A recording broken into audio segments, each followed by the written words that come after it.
Statistik bilangan kes COVID-19 keseluruhan di negara kita sudah mencecah 700,000 orang. Angka ini sangat membimbangkan. Masyarakat acap kali didedahkan mengenai simptom jangkitan COVID-19. Namun, gejala susulan selepas seseorang individu sembuh daripada virus maut ini kurang diketahui. Simptom susulan selepas sembuh daripada COVID-19 atau dikenali sebagai long COVID ini merupakan salah satu perkara yang perlu penelitian kerana ia boleh memberi kesan terhadap kesihatan emosi, fizikal dan mental bekas pesakit. Sindrom long COVID ini adalah keadaan di mana seseorang yang sudah pulih namun masih bergejala. Menurut pakar perubatan kesihatan awam Universiti Sains Islam Malaysia, Prof. Madya Dr. Muhammad Zuhairi Muhammad Rani, simptom tersebut boleh berlanjutan antara beberapa minggu hingga beberapa bulan pasca jangkitan coronavirus. Selepas saya sembuh daripada penyakit COVID-19, saya tidak mengalami apa-apa kesan sampingan yang teruk pada kesihatan saya, kecuali saya hanya mengalami sedikit pening kepala dan juga berasa ingin pitam jika berdiri ataupun semasa sedang membuat kerja. Tetapi saya mengalami sedikit kesan pada mental saya kerana saya takut untuk berhadapan dengan orang sekeliling saya kerana risau akan menjangkiti mereka pula. Saya selalu rasa pening, saya selalu rasa sakit-sakit badan. Kemudian apa yang saya perasan, kalau saya bercakap ataupun berdiri terlalu lama, dia akan membuatkan saya rasa penat. Rasa penat, rasa mengah. So bila rasa mengah ni, saya nak kena tarik nafas secara perlahan lah. Adakah mereka-mereka ini akan merasai kesan-kesan seperti ini sepanjang hayat mereka? Baik, itu dia tadi sedikit laporan ataupun teaser berkenaan dengan topik kita pada hari ini, iaitu long COVID. Apakah itu long COVID? Apakah kesannya dari sudut kesihatan fizikal dan juga mental dan psikologikal pesakit yang telah pulih daripada COVID-19? Ini yang akan kita bincangkan pada hari ini bersama dengan tetamu istimewa dalam talian. Elok kalau kita terus perkenalkan tetamu-tetamu kita pada hari ini. Baiklah, kita kenalkan dulu Dr. Yazli Yuhana, pakar penyakit berjangkit dari KPJ Ampang. Hello, Assalamualaikum, Doktor. Waalaikumsalam warahmatullahi. Wah, ceria doktor hari ini. Warna oranye. Terima kasih kerana bersama kami. Baik, seterusnya kita bersama... Ya. Kita bersama dengan Dr. Fatahiyah Yahya yang merupakan pensyarah kanan psikologi dan kaunseling UNIMAS yang kini berada di Sarawak. Assalamualaikum, Dr. Fatah. Assalamualaikum, Doktor. Waalaikumsalam. Apa khabar, Doktor? Selamat tengah hari. Khabar baik, Alhamdulillah. Alhamdulillah. Baik, kita juga ada dua bekas pesakit COVID-19 iaitu Amira Ruslan, 29 tahun. Hello, Assalamualaikum Amira. Boleh angkat tangan? Assalamualaikum. Lambai sikit penonton nak tengok. Mana Amira Ruslan? Okey. Itu dia. Baik, kita juga bersama dengan Afifah Azam yang berusia 24 tahun, juga merupakan bekas pesakit COVID-19. Assalamualaikum Afifah. Waalaikumsalam warahmatullahi. Okey, baik. Terima kasih terlebih dahulu kami nak ucapkan kepada semua tetamu kita pada hari ini kerana sudi untuk bersama dengan seluruh penonton wanita hari ini. Dan Hawa, saya kira sebagai mukadimahnya, elok kalau terlebih dahulu saya tanya kepada Dr. Yazli, apakah itu long COVID? Kalau boleh diceritakan secara terperinci, silakan. Terima kasih wanita hari ini kerana menjemput pihak kami untuk bercakap perihal isu yang penting, long COVID. Walaupun short COVID kita tak habis cerita lagi. Short COVID maksudnya kita masih berperang dengan short COVID. Tetapi long COVID itu merupakan something yang penting kerana dia memang menjejaskan kualiti hidup pesakit selepas mereka keluar daripada hospital. So, secara prinsipnya, kenapa long COVID berlaku walaupun kita dah sembuh? In other words, virus tu dah tak ada dalam badan. Okay? Virus COVID, SARS-CoV tu dah tak ada dalam badan, tapi kenapa pesakit walaupun dah dideklar boleh potong tag sebagainya, dah dideklar tidak menjangkiti orang, tetapi kenapa mereka masih tak 100% lagi rasa macam sihat sepenuhnya. Okay? So, kita harus faham bukan semua akan dapat long COVID. Okay? Segelintir aja. Dan ini semua berlaku sebab kita harus ingat badan kita ni tak pernah expose dengan SARS-CoV-2. Okey, dalam badan kita, dalam genetik material kita ni, kita tak ada langsung memori pasal virus ni. Okey, kita tak ada langsung ingatan daripada keturunan-keturunan dulu yang dipaskan by generation to generation tentang SARS-CoV ni. So bila kita dapat virus ni, badan jadi kelam kabut. Okey, badan jadi havoc lah kita panggil. Kalau saya selalu cakap dengan pesakit waktu short COVID syndrome masa mereka dalam ward, apa yang berlaku sekarang, berlaku pemberontakan imun badan. Okey, imun badan kita memberontak, menyebabkan kita sakit, tenat, susah bernafas. Itu sebenarnya. Okey. Virus tu hanya masuk buat kacau, tapi badan kita yang respon secara overwhelmed, secara tak teratur kalau tidak divaksin. Vaksin apa yang dia buat, dia ajar badan supaya respond appropriately, respond secara berkadar dengan virus ni. Tapi kalau tak divaksin, badan jadi kelam kabut. So apa yang berlaku, inilah yang menyebabkan long COVID syndrome ni. Bergantung kepada organ yang mengamuk tu. Antara waktu peperangan antara imun badan dengan virus tu di mana. Contohnya kalau di paru-paru, kebanyakan orang walaupun dah discharge akan batuk-batuk, akan rasa mengah-mengah sikit. Okey?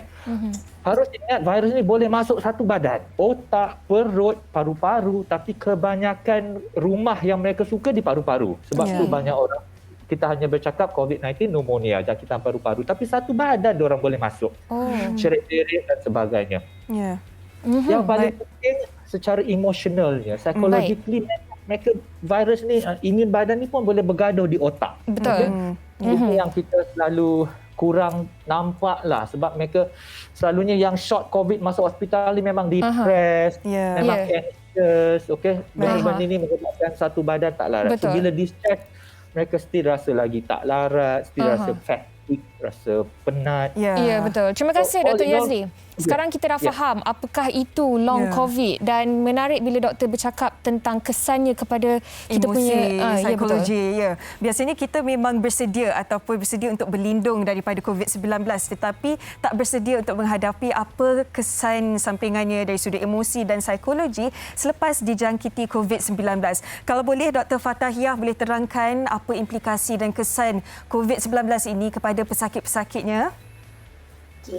Bismillahirrahmanirrahim. Assalamualaikum warahmatullahi wabarakatuh dan selamat tengah hari Hawa, Uyaina, tetamu jemputan yang lain dan juga para penonton wanita hari ini. Semoga semuanya berada dalam keadaan sihat dan gembira apa adanya, insya-Allah.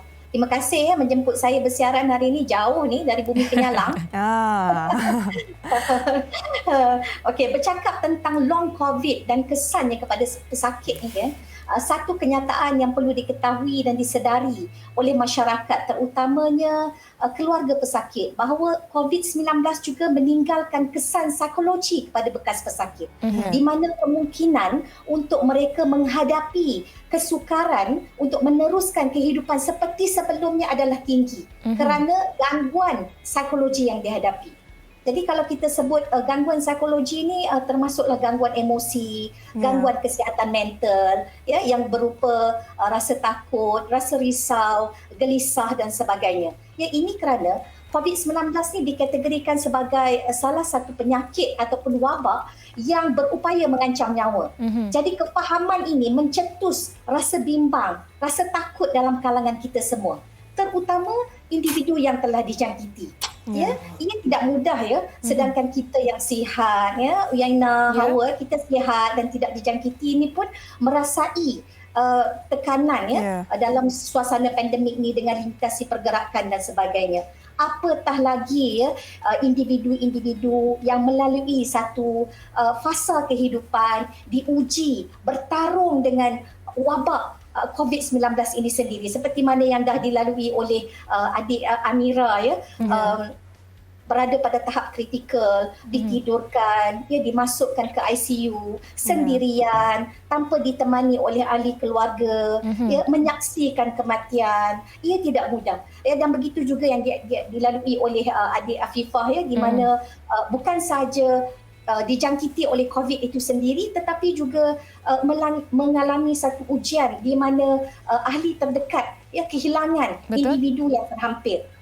Ya, jadi emosi yang ditanggung itu sebenarnya berganda kerana tidak dapat menatap wajah pada kali terakhir, tidak dapat menyempurnakan jenazah seperti kebiasaannya. Jadi ia tidak mudah. Ya, World Health Organization (WHO) melaporkan bahawa terdapat peningkatan permintaan perkhidmatan kesihatan mental ekoran daripada pandemik ini. Selain daripada itu, Health Day News juga melaporkan sebanyak 34% daripada 36,000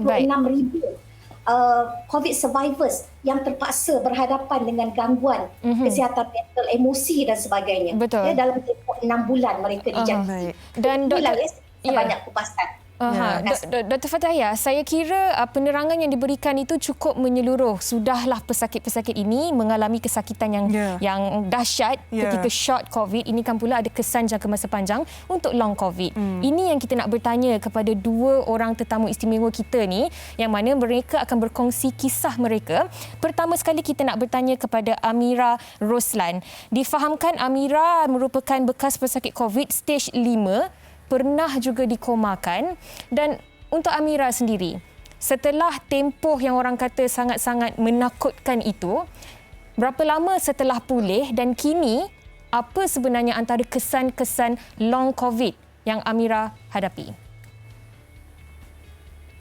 Saya discharge 12 hari bulan 2. Sekarang bulan 6 tapi saya masih rasa lagi kepenatan tu. Efek dalam kerja harian saya, especially kalau saya buat kerja-kerja berat, macam angkat berat ke ataupun kena jalan jauh, dan jalan jauh pakai mask lagi sesak lah, nafas tak selesa sebab mask tu macam terhalang oksigen kan.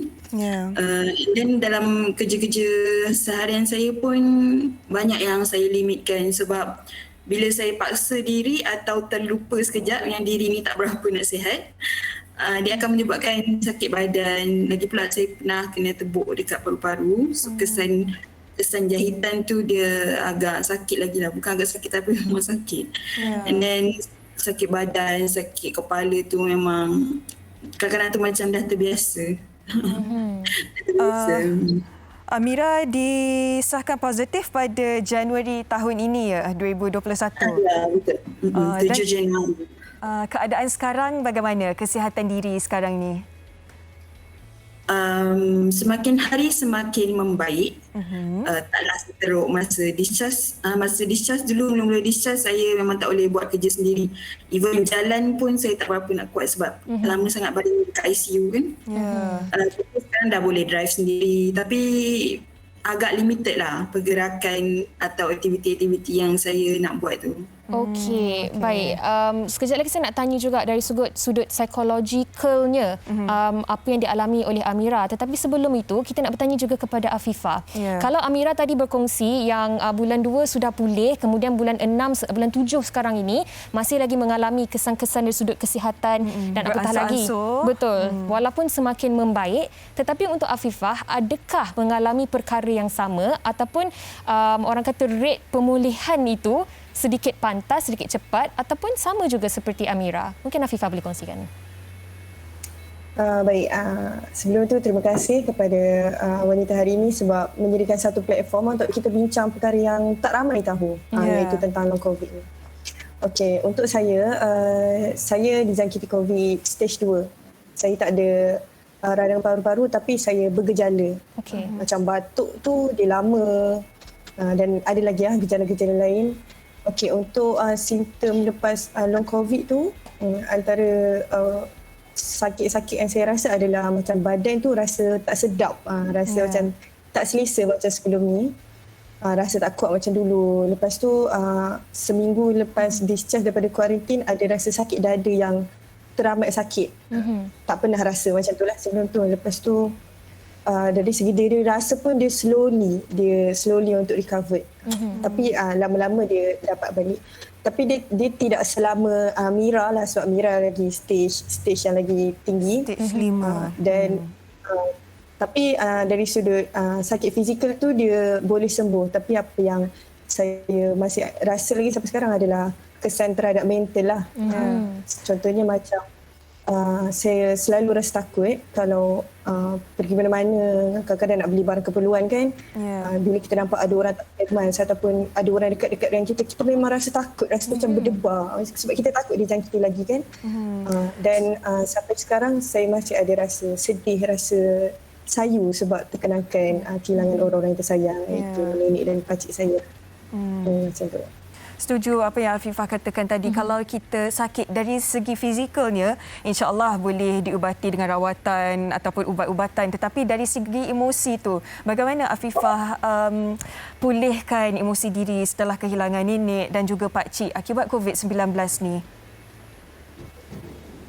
Sejujurnya sampai sekarang rasa sedih tu masih ada. Kadang-kadang kita buat kerja tengah masak ke, bila teringat memang rasa sebab kan, kadang-kadang rasa nak nangis. Tapi cara saya untuk menghadapi kesedihan ni, saya akan biar je kesedihan tu datang. Biar kalau nak nangis waktu tu, kita rasa stres, rasa macam sebab sangat kan, kita biar je dia menangis dulu. Kita tak tahan feeling tu. Biar dia nangis, dan lepas dia nangis tu baru kita boleh back jadi kuat balik. Walaupun benda tu berulang, tapi macam tu, dia macam slowly akan hilang. Tapi cara orang menghadapi kesedihan ni lainlah, tapi itu adalah apa yang saya buatlah, saya bagi benda tu jalan dulu. Orang kata jangan deny ataupun jangan simpan. Betul, jangan simpan, jangan suppress emotion ataupun perasaan itu. Baik, itu dia tadi perkongsian dari dua orang bekas pesakit COVID-19 dan apa yang mereka alami berkenaan dengan long COVID. Dr. Yazli, saya kira kan bila kita bercakap tentang COVID ni, bukan sahaja kematian yang kita risaukan, tetapi mereka yang pulih dari penyakit ini, COVID-19 ini, tetapi hidup dengan komplikasi. Dan di awal tadi, Dr. Yazli juga ada berkongsi tentang bagaimana organ dalaman kita ni mengamuk disebabkan oleh wabak ini. Sekarang ni doktor, macam mana sebenarnya antara cara yang boleh kita lakukan untuk memulihkan kembali organ dalaman kita ni, kesihatan tubuh badan kita ni, walaupun kita telah pulih daripada COVID-19? Terima kasih soalan tu. Yes. Apa yang berlaku long COVID, dia start dengan short COVID. Waktu short COVID badan mengamuk, okey. Long COVID memori selalunya boleh lupa, macam Mira kata sekarang bulan 6, sekarang bulan 7 ya Mira. So itu so memori lupa ni pun salah satu simptom long COVID, okey. Rasa takut-takut ni pun macam Cik Fifa cakap, okey. So gini, yang paling penting pemahaman sewaktu kita dapat COVID tu. Okey, penting untuk pesakit faham waktu mereka diserang COVID untuk ketahui apa yang sedang berlaku kat badan mereka. Kalau tak, mereka bertanya-tanya, mereka ragu-ragu, mereka dalam kegelapan, itu yang selalu kami nampak. Bila discharge pun dia tak rasa puas hati, tak ada rasa proper closure lagi. Okey. So penting untuk para frontliners, okey, kita ingatkan waktu tengok memang ramai COVID, kita susah nak ni, tapi spend some time explain kepada pesakit, sebab sebagai orang yang bukan daripada bidang perubatan, mereka tak faham apa yang sedang berlaku. Okey, so bila mereka faham apa yang berlaku waktu ni, at least pemahaman tu akan menyebabkan penerimaan tu berlaku secara betul dan psychologically akan membantu banyak benda selepas tu. Okey. Kalau mereka long COVID dengan batuk, mereka faham, okey, batuk sebab paru-paru rosak sikit. So memang batuk tu expected. So tak risau, tak darah gemuruh di rumah. Kalau penat, mereka memang faham, penat sebab bila kita scan paru-paru 50% paru-paru rosak sebab COVID. So expected nak rasa penat. Tapi benda tu semua akan hilang. Kalau bau rasa tak datang, so kita faham banyak-banyak sel dalam badan, sel otak lah yang paling susah nak generate. Okay, so in the end dia akan normal balik. So bila kita explain macam tu, at least balik rumah pun diorang tak takut. Bila start takut, jadi cycle balik lah, semua jadi balik. Okay, so in the end of the day tak jadi cerita. So nak tak nak, memang waktu short COVID di hospital, para doktor berperanan penting untuk explain dengan para pesakit supaya bila dah di-discharge, mereka faham. So in the end of the day, mereka faham, mereka tahu macam mana nak approach. Kalau tak, nanti Baik, doktor. Pastinya pemahaman ini bukan saja dekat pesakit COVID-19, Betul. tetapi begitu juga dengan orang di sekeliling mereka, ahli keluarga dan juga rakan-rakan. Baik, Dr. Fatahiyah, biasanya mereka yang mengidap COVID-19 ini ada persepsi orang di sekeliling mereka yang takut dengan orang yang pernah dijangkiti COVID-19 ini. Tetapi apa yang harus mereka lakukan untuk menaikkan kembali semangat rakan-rakan ataupun ahli keluarga mereka yang pernah mengidap COVID-19 ini, doktor? Okey, saya sentuh tentang punca lah yang menyumbang kepada bebanan emosi ataupun psikologi yang terpaksa ditanggung oleh pesakit. Kajian yang dilakukan oleh seorang neuropsikologis daripada di salah sebuah hospital di New York mendapati bahawa gangguan psikologi yang dihadapi oleh pesakit COVID ini adalah kerana tekanan pandemik itu sendiri. Selain daripada itu dikatakan bahawa ia merupakan kesan fizikal daripada penyakit yang dijangkiti. Contohnya severe illness, proses hospitalization dan sebagainya. Mungkin terngiang-ngiang bunyi mesin, ternampak-nampak doktor ataupun nurse datang nak ambil ubat dan sebagainya. Dan kembali pada soalan yang tadi, stigma masyarakat, punca lain yang menyumbang kepada gangguan emosi dan psikologi ini juga adalah stigma masyarakat. Di mana stigma ni adalah label negatif yang diberikan oleh masyarakat kepada sesetengah daripada kita dan juga sesetengah golongan daripada kita, dan COVID-19 ni boleh kita katakan sebagai sesuatu yang masih baru. Banyak benda yang kita masih lagi tidak tahu, dan logiknya seseorang itu dia takut pada sesuatu yang dia tidak tahu. Jadi dikaitkan ketakutan ini dengan manusia. Jadi dalam keadaan ini, individu yang dijangkiti itulah yang menjadi mangsa walaupun mereka dah sembuh. Dan juga punca gangguan lain juga adalah mungkin individu ni sebelum dijangkiti dan sebelum pandemik dia berlaku dah sedia kala dah ada masalah lain. Contoh masalah kesihatan fizikal yang lain, masalah pendidikan, masalah keuangan dan sebagainya. Jadi dengan berlakunya pandemik dan juga dijangkiti ni, ia menambah beban emosi. Dan saya suka nak berkongsi juga tentang bagaimana cara nak menangani. Bagaimana cara nak menangani gangguan emosi yang begini. I'm sure kita pun suka berlama-lama dalam ketakutan dan sebagainya. Banyak cara yang boleh kita lakukan, tapi saya suka untuk mencadangkan satu kaedah yang dekat dengan diri kita, kerana kita boleh keluar untuk meminta bantuan, tetapi ianya bermasa. Most of the time we be with ourselves. Jadi elok untuk kita tingkatkan emotional self care. Yang pertama sekali yang perlu dilakukan oleh pesakit adalah berlembut dengan diri. Berlembut dengan diri. Do not be hard on yourself. Katakan dalam satu hari kita nak lakukan aktiviti, senaraikan aktiviti ataupun rutin harian yang kita nak lakukan tu dengan mendahulukan aktiviti yang kurang mendatangkan tekanan. Dan kemudiankan aktiviti yang mungkin boleh trigger kepada tekanan. Be kind to ourselves. Yes, maksudnya berlembut dengan diri. Baik. Okey, Dr. Fatahiyah, itu antara apa yang boleh dilakukan oleh mereka yang telah pulih daripada COVID dan yang sedang menghadapi long COVID ini. Tetapi untuk Amira sendiri, kalau Amira boleh kongsikan pengalaman berada di ward, apatah lagi dikomakan dan sebagainya, itu pastinya memberi kesan dan mungkin boleh terjadinya trauma dalam diri Amira juga. Tetapi bagaimana sebenarnya Amira melihat keadaan ini dan juga sokongan daripada orang sekeliling, khususnya ahli keluarga dan kenalan terdekat yang memberi semangat untuk Amira meneruskan kehidupan walaupun masih lagi berhadapan dengan long COVID ni, Amira? Trauma tu memang trauma.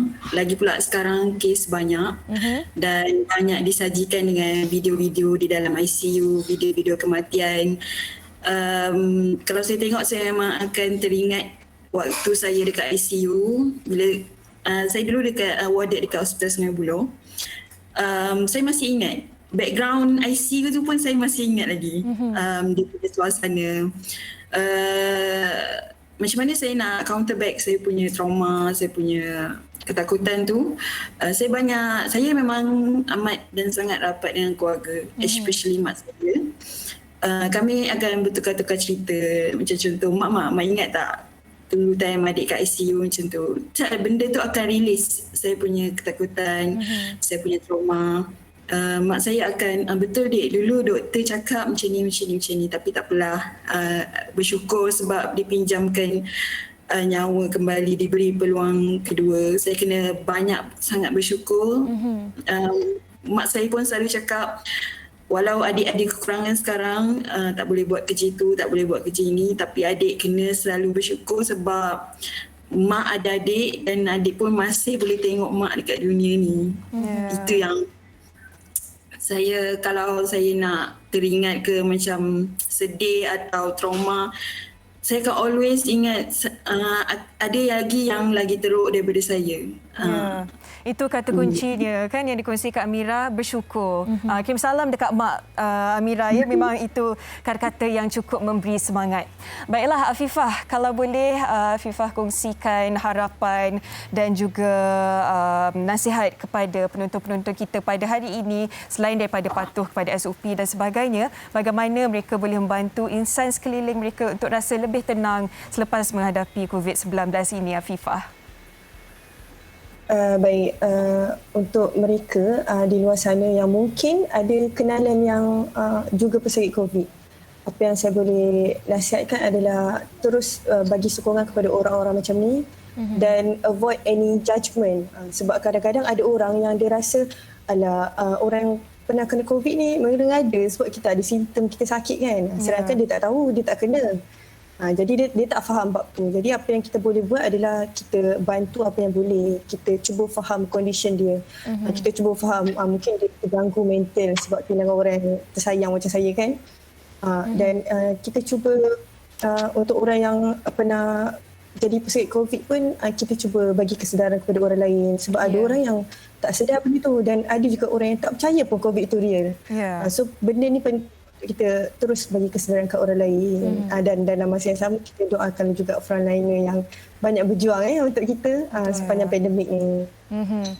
Terima kasih Afifah, dan saya kirakan Hawa, tidak mengalami tidak bermakna kita tidak boleh memahami. Itu yang paling penting sebenarnya. Dan Dr. Yazli, di hujung perbincangan kita pada hari ini, mungkin Dr. Yazli boleh kongsikan juga sedikit tentang adakah long COVID ini akan memberi kesan seumur hidup? Adakah mereka yang sudah pulih daripada COVID-19 ini akan berhadapan dengan long COVID seumur hidup mereka? Sebelum kita pergi ke konklusi kita untuk topik pada hari ini, Doktor, silakan. Alright, kita baru berkenalan dengan COVID setahun setengah. Okay? Not COVID pun para doktor masih lagi mempelajari macam mana nak treat betul-betul, that kind of thing. Long COVID something yang baru diperkatakan tapi mendapat perhatian sebab dia efek ramai orang, ramai pesakit. So, tapi nak menjawab soalan, masih banyak lagi perkara-perkara yang masih kita tak faham tentang long COVID ni. Tapi kita andaikan dia tak akan berkekalan. Short COVID pun tak berkekalan. Paru-paru yang keparut pun akan jadi normal. Mereka boleh bernafas macam biasa. Ini kan long COVID. Kita bayangkan tak akan berkekalan lama.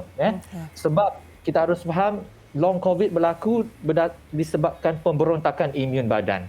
So imun badan terhadap COVID tak lama. 6 bulan lepas tu dia akan turun. Sebab tu kena vaksin. So theoretically bila imun badan dah turun, sepatutnya long COVID tu pun hilang sendirilah. Dia tak perlu lama. Lega mendengar daripada doktor. Pastinya mereka yang pernah mengidap COVID-19 yang risau, tambah-tambah bila doktor kata virus COVID-19 ni berumah terutamanya dekat paru-paru kan, ramai juga yang bertanya adakah selamanya atau sementara. Alhamdulillah boleh disembuhkan. Betul. Baik, doktor, kalau boleh secara ringkasnya kongsikan kepada penonton-penonton kita rumusan topik kita pada hari ini mengenai long COVID dan juga nasihat kepada penonton-penonton kita, doktor. Secara ringkasnya macam ni. Sekarang bulan 7 je Mira. Gurau. Secara ringkas macam ni. COVID-19 pandai. Okay, dia lebih pandai. Dia adalah virus yang pandai lah. Saya sebagai doktor virus pun tabik lah dekat COVID-19 ni. Dia akan bermutasi. Dia bermutasi nak cari macam mana nak hidup lama lagi kat dunia ni. Okay. So selagi dia bermutasi, selagi itulah kita tak akan menang lagi. Okay.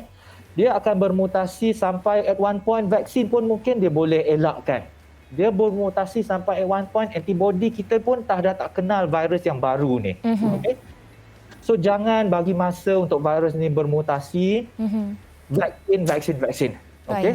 Bila kita boleh bunuh rantaian dalam negara, insya-Allah negara-negara lain pun boleh bunuh dalam rantaian negara mereka, then kita boleh berharap insya-Allah ada light di akhir tunnel lah, boleh habis COVID. Selagi itu kita tak nampak lah. So vaksin, mask, distancing, itu yang penting. Ya. Baik, Doktor, terima kasih banyak-banyak di atas perkongsian tadi. Terima kasih kami ucapkan kepada Dr. Yazli Yuhana, pakar penyakit berjangkit KPJ Ampang. Terima kasih kepada Dr. Fatahiyah Yahya, pensyarah kanan psikologi dan kaunseling UNIMAS. Terima kasih kepada dua orang bekas pesakit COVID kita, Amira Ruslan dan juga Afifah Azam, yang berkongsi kisah hidup mereka menangani COVID sewaktu shot dan juga sedang berdepan dengan long COVID. Ya, terima kasih kesemuanya. Jaga diri. Terima kasih banyak-banyak. Terima kasih. Assalamualaikum. Ya, dan bila Dr. Fazli tadi bercakap tentang vaksin, saya pun sebenarnya teruja untuk bulan 7 ni kerana berapa hari bulan ni, Aina? Appointment saya, temujanji vaksinasi pertama saya adalah pada 19 Julai ini dan saya sangat-sangat berharap ianya dapat memberi inspirasi kepada ramai lagi orang juga untuk turut sama mengambil vaksin. Okey, kepada anda yang belum daftar vaksin, daftar sekarang.